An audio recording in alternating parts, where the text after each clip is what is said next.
नमस्कार दोस्तों, स्वागत है आप सभी का सारदा एकेडमी पर। और आज हम बात कर रहे हैं एक इम्पोर्टेंट अपॉइंटमेंट की जो जम्मू कश्मीर में की गई है। जम्मू कश्मीर के जो लेफ्टिनेंट गवर्नर थे जिनका नाम था गिरीश चंद्र मुर्मू, उन्होंने 5 अगस्त की शाम को अपने पोस्ट से रिजाइन कर दिया है और नए लेफ्टिनेंट गवर्नर के रूप में अपॉइंट किया गया है पूर्वांचल के एक बहुत ही कद्दावर, एक बहुत ही मुख्य प्रमुख नेता को, जिनका नाम है मनोज सिन्हा, जिन्हें कहा जाता है पूर्वांचल के विकास पुरुष, जो कि पूर्वांचल की आन बान शान के रूप में जाने जाते हैं। देखिए, अगर हम बात करें मनोज सिन्हा की, तो बेसिकली उनकी जो कॉन्स्टिट्यूएंसी है वो है गाजीपुर, जो उत्तर प्रदेश के पूर्वांचल में स्थित है। ठीक है, हम देख लेते हैं इस अपॉइंटमेंट को। बेसिकली अगर बात की जाए तो मनोज सिन्हा को जम्मू एंड कश्मीर केंद्र शासित राज्य के दूसरे गवर्नर के रूप में नियुक्त किया गया है। क्लियर हो गई बात इतनी आप लोगों को?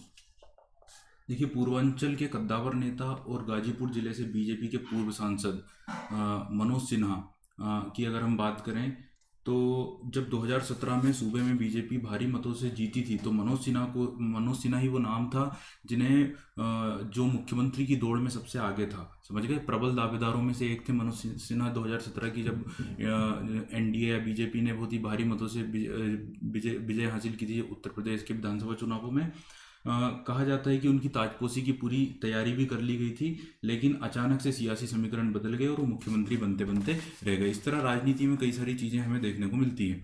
अब हम आगे की बात करें अगर इस अपॉइंटमेंट से रिलेटेड, तो यहाँ पर हम देखते हैं कि बेसिकली अपॉइंटमेंट, देखिए जो नियुक्ति की गई है वो नियुक्ति हुई है, या अपॉइंटमेंट जो हुई है वो हुई है 6 अगस्त 2020 या 6 अगस्त को सुबह सुबह राष्ट्रपति भवन से ये घोषणा की गई कि मनोज सिन्हा को सेकंड लेफ्टिनेंट गवर्नर के रूप में अपॉइंट किया जाता है। इनके पहले जो लेफ्टिनेंट गवर्नर थे, उपराज्यपाल थे, वो गिरीश चंद्र मुर्मू थे, जो आईएएस ऑफिसर थे एक प्रकार से।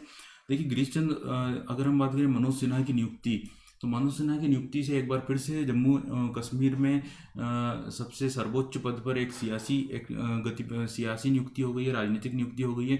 इसके पहले अगर हम बात करें, जब जम्मू कश्मीर कंप्लीट स्टेट था, उस टाइम पर भी सत्यपाल मलिक जो पॉलिटिकल बैकग्राउंड से थे, लेकिन गिरीश चंद्र मुर्मू जो कि एक ऑफिसर हैं थे, आईएएस अधिकारी थे। अब हम बात करें गिरीश चंद्र मुर्मू की, तो उन्हें साथ ही अपॉइंट कर दिया गया है। ये खबर भी अभी आ चुकी है कि 14th सीएजी के रूप में, नियंत्रक महालेखा परीक्षक के रूप में अपॉइंट कर दिया गया है गिरीश चंद्र मुर्मू को। क्लियर? तो आप लोग ध्यान रखिएगा, 14th सीएजी देखिए एक पोस्ट होती है भारत में जो कि कॉन्स्टिट्यूशनल पोस्ट होती है, एक संवैधानिक पद है CAG, controller auditor general of India, जिन्हें अपॉइंट किया जाता है भारतीय संविधान के अनुच्छेद 148 से। तो अनुच्छेद 148 के अनुसार सीएजी की नियुक्ति की जाती है। कि सीएजी का जो वर्क होता है ना, वो ये होता है कि गवर्नमेंट के अकाउंट्स को ऑडिट करना। सरकार के जितने भी अकाउंट्स होते हैं, सरकार के जितने भी लेखे होते हैं, उनको ऑडिट करने का काम किसका होता है? सीएजी का। क्लियर? तो उस पोस्ट के रूप में अपॉइंट किया गया, क्योंकि जो राजीव महर्षि हैं, उनके पहले जो सीएजी, उनकी एज कंप्लीट हो चुकी है। ठीक है, नेक्स्ट आप लोग देख सकते हैं, ये जो पिक है, ये गिरीश चंद्र मुर्मू की है, जो कि फर्स्ट लेफ्टिनेंट गवर्नर थे जम्मू एंड कश्मीर के। थे जम्मू एंड कश्मीर जो यूनियन टेरिटरी बनाया गया था, वो 5 अगस्त को बनाया गया था। 5 अगस्त को पार्लियामेंट में ये प्रस्ताव पास हुआ था। जम्मू कश्मीर में 370 का एब्रोगेशन हुआ था और यूनियन टेरिटरी के रूप में बात हुई थी। 31 अक्टूबर को एक ऑफिशियल इस्टेब्लिशमेंट हुआ था और 31 अक्टूबर 2019 को ही अपॉइंट किया गया था। और उसी दिन, जिस दिन एब्रोगेशन हुआ, उसी दिन उन्होंने उस पोस्ट से रिजाइन कर दिया, लगभग 1 साल के बाद। अब देखिए, यहाँ पर हम कुछ पर्सनल इन्फॉर्मेशन की अगर बात करें मनोज सिन्हा की, तो मनोज सिन्हा का जन्म 1 जुलाई 1959 को गाजीपुर के मोहनपुरा नामक स्थान पर हुआ था। उन्होंने अपनी प्राथमिक शिक्षा जो है वो गाजीपुर में ही प्राप्त की, लेकिन जो उनकी ग्रेजुएशन है, आगे की जो शिक्षा है, वो उन्होंने बनारस से यूनिवर्सिटी से या आईआईटी, इंडियन जो आईआईटी संस्थान है वहाँ से, जिसको पहले बीएचयू बोला जाता था, वहाँ से उन्होंने प्राप्त की। उन्होंने सिविल इंजीनियरिंग की, इसके अलावा बीटेक एमटेक डिग्री भी उनके पास है। पेशे से अगर बात करें तो वो एक सामाजिक कार्यकर्ता हैं, कृषक हैं, साथ में सामाजिक कार्यकर्ता हैं। पत्नी का नाम श्रीमती नीलम सिन्हा है और उनकी अगर बच्चों की बात करें तो एक बेटा और एक बेटी है। तो ये हमने पर्सनल इन्फॉर्मेशन की बात की। हम उनके राजनीतिक करियर की बात करें तो अपने जब छात्र जीवन में थे, जब वो कॉलेज में थे बनारस हिंदू विश्वविद्यालय में, उसी समय से वो राजनीति से जुड़े हुए थे और 1982 में उन्हें छात्र संघ के अध्यक्ष के रूप में नियुक्त किया गया था। अब अगर हम उनकी बात करें लोकसभा के उनके करियर की, तो गाजीपुर से वो 3 बार सांसद के रूप में नियुक्त किए गए हैं। पहली बार वो लोकसभा पहुंचे 1996 में, इसके अलावा 1999 में, और 1914 से 2019 तक उनका तीसरा जो दौर है लोकसभा में, वो रहा गाजीपुर से ही। मोदी जी की जो पहली कैबिनेट बनी, जो पहली गवर्नमेंट बनी 14 से 19 के बीच में, उस दौरान उन्हें 2 मिनिस्ट्री दी गई। संचार मंत्री के रूप में भी रहे और साथ में रेलवे राज्य मंत्री के रूप में भी वो रहे, और दोनों मिनिस्ट्री को उन्होंने अच्छे तरीके से जो है कंप्लीट किया। तो आप लोगों को समझ में आया होगा उनका पॉलिटिकल करियर कैसा रहा है। देखिए 2019 में अगेन जब लोकसभा के इलेक्शन हुए तो उस इलेक्शन में उनकी हार हो गई थी और उन्हें हराया था अफजल अंसारी, जो बीएसपी के पॉलिटिशियन है, अफजल अंसारी। क्लियर। तो अफजल अंसारी जो बीएसपी बहुजन समाजवादी पार्टी के नेता हैं, उनके द्वारा उन्हें 2019 के इलेक्शन में जो है शिकस्त मिली थी। अब हम थोड़ा सा देख लेते हैं पूर्वांचल को।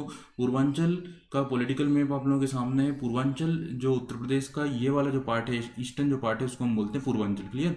जो यहाँ पे बिहार से लगा हुआ है। इसके अलावा यूपी की अगर अलग पार्ट, अन्य पार्ट की बात करें तो बुंदेलखंड है, अवध है और पश्चिमी प्रदेश है। पश्चिमी प्रदेश को ब्रज भी बोला जाता है। क्लियर।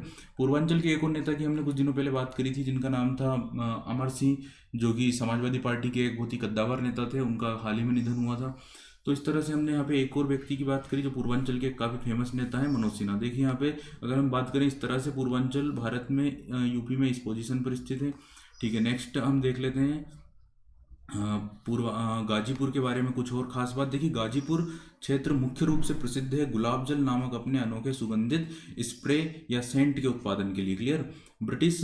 दूसरी बात, ब्रिटिश भारत के जो गवर्नर जनरल थे लॉर्ड कॉर्नवालिस, उनका भी निधन गाजीपुर में हुआ था और उनकी जो समाधि है, जो कब्र है, वो भी यहीं पर स्थित है। आप लोग ये पिक देख सकते हैं, ये लॉर्ड कॉर्नवालिस की समाधि की पिक है, जिसे भारतीय जो पुरातत्व विभाग है उसके द्वारा संरक्षित किया गया। अब हम इस अपॉइंटमेंट के बारे में बात करें। देखिए जो अपॉइंटमेंट की गई है, इसके दो एस्पेक्ट देखे जा सकते हैं। तो बेसिकली हम इस बात को दो तरह से समझ सकते हैं। एक तो पॉजिटिव एस्पेक्ट भी हो सकता है और दूसरा इसका एक नेगेटिव एस्पेक्ट भी हो सकता है। तो पॉजिटिव भी बात हो सकती है और नेगेटिव भी बात हो सकती है। CTIV। क्लियर। तो दोनों तरह की चीज़ें हैं जो इस अपॉइंटमेंट के बाद देखी जा रही है। जो राजनीति के गलियारों में जो बात हो रही है, इसको हम समझ लेते हैं कि क्या नेगेटिव चीज़ें हैं और क्या पॉजिटिव चीज़ें। तो सबसे पहले हम नेगेटिव बात को समझते हैं कि इस अपॉइंटमेंट में क्या नेगेटिव विचार हैं, क्या नेगेटिव थॉट्स से जो वर्कर सामने आ रहे हैं, लोग बाग इस जो लोग हैं वो इस अपॉइंटमेंट को किस तरह से देख रहे हैं। तो अगर देखा जाए तो कई लोगों का ऐसा मानना है कि इस अपॉइंटमेंट के बाद मनोज सिन्हा का जो पॉलिटिकल कैरियर है वो लगभग समाप्त हो गया। राजनीति से उनकी जो सक्रियता है वो समाप्त हो चुकी, क्योंकि गवर्नर या लेफ्टिनेंट गवर्नर की जो पोस्ट होती है उस पर अपॉइंट होने के बाद आपकी पॉलिटिकल एक्टिविटी एकदम समाप्त हो जाती है। आप अपने एरिया से, जो अपना नेटिव एरिया जहाँ से हम बेसिकली बिलोंग करते हैं, वहाँ से हम हट जाते हैं और दूसरे किसी स्टेट में चले जाते हैं और हमारी पकड़ वहीं पर होती है जहाँ पर हम बेसिकली होते हैं। तो वहाँ के क्षेत्र से जो पॉलिटिकल हमारी गतिविधि है, जो हमारी सक्रियता है, जो हमारी पकड़ है, वो कमज़ोर होने लग जाती है। तो एक तरह से देखा ये जा रहा है कि कई लोगों का ये मानना है कि जो पूर्वांचल के सबसे कद्दावर नेता थे मनोज सिन्हा, और बाकी जो नेता थे पूर्वांचल के, वो उभर कर सामने नहीं आ पा रहे थे, उनकी एक्टिविटी नहीं दिखाई दे रही थी, क्योंकि मनोज सिन्हा बाकी के नेताओं के सामने काफ़ी बड़े नाम थे और संघ में उनकी काफ़ी पकड़ थी। तो बाकी के जो पॉलिटिशियन थे वो काफ़ी पीछे थे और ये भी कहा जा रहा है कि उनके कारण, एक राजनीतिक द्वेष के कारण, उन्हें इस एक्टिविटी से दूर करके उन्हें गवर्नर की पोस्ट, लेफ्टिनेंट गवर्नर की पोस्ट पर बिठाया गया। जैसे मैंने बताया 2017 में वो मुख्यमंत्री की दौड़ में सबसे आगे थे। तो एक तरह से ये भी एक एस्पेक्ट है, ये भी एक बातें हैं जो चल रही है। देखिए भारत में ये पहला केस नहीं है, पहले भी ऐसा हुआ है कि जो काफ़ी फेमस पॉलिटिशियन रहते हैं, काफ़ी सक्रिय रहते हैं जो राजनीति में उन्हें इस तरह की पोस्ट पर, प्रेसिडेंट, वाइस प्रेसिडेंट, गवर्नर की पोस्ट पर अपॉइंट कर दिए थे। जैसे हाल ही में हमने देखा कांग्रेस के जो काफ़ी फेमस पॉलिटिशियन थे प्रणब मुखर्जी, उन्हें राष्ट्रपति की पोस्ट पर अपॉइंट कर दिया गया था। इसके अलावा पहले भी अगर हम भारत की हिस्ट्री में देखें तो जूनागढ़ है या हैदराबाद स्टेट है, जम्मू कश्मीर स्टेट है, वहाँ के जो लीडर थे, जो किंग थे, उन्हें वहाँ से हटाकर दूसरी जगह का गवर्नर अपॉइंट किया गया ताकि वो अपने क्षेत्र की पॉलिटिक्स से दूर हट सकें। तो ये जो है एक नेगेटिव एस्पेक्ट है, ऐसा कहा जा रहा है कि ऐसा भी हो सकता है, लेकिन हमेशा नेगेटिव चीज़ें ही नहीं होती हैं, पॉजिटिव भी चीज़ें होती है। देखिए ये भी कहा जा रहा है कि उनकी जो मेहनत है, उनकी जो कार्य क्षमता है, जो कुशलता है, उसको देखते हुए उन्हें अपॉइंट किया गया जम्मू कश्मीर के लेफ्टिनेंट गवर्नर के रूप में। क्योंकि जम्मू कश्मीर की स्थिति की अगर बात करें तो जम्मू कश्मीर में धारा 370 हटने के एक साल बाद वहाँ पर केंद्र सरकार के सामने प्रशासनिक काम से ज़्यादा सियासी गतिविधियों को शुरू करने की चुनौती है।